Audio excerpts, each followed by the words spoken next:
folks. I've just spoken with Prime Minister Netanyahu.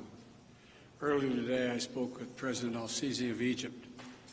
Prime Minister Netanyahu informed me that Israel has agreed to a mutual unconditional ceasefire to begin in less than 2 hours.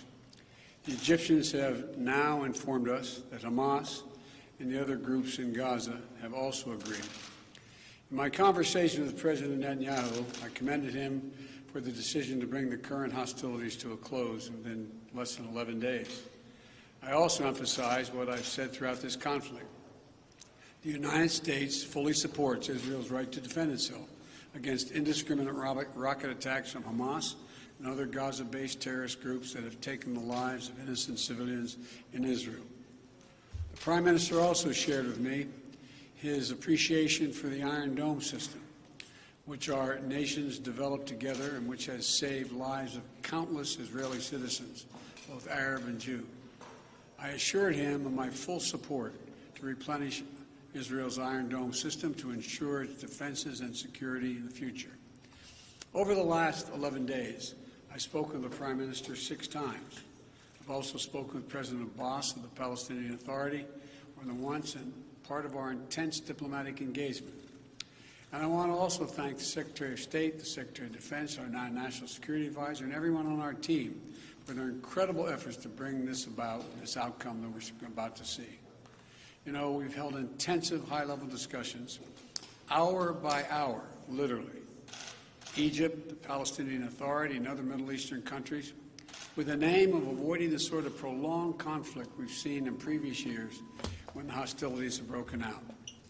I extend my sincere gratitude to President al-Sisi and the senior Egyptian officials who played such a critical role in this diplomacy.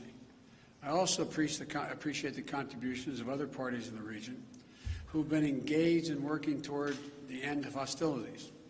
These hostilities have resulted in the tragic deaths of so many civilians, including children. And I send my sincere condolences to all the families, Israeli and Palestinian, who have lost loved ones, and my hope for a full recovery for the wounded. The United States committed to working with the United Nations, and we remain committed to working with the United Nations and other international stakeholders to provide rapid humanitarian assistance and to marshal international support for the people of Gaza and the Gaza reconstruction efforts.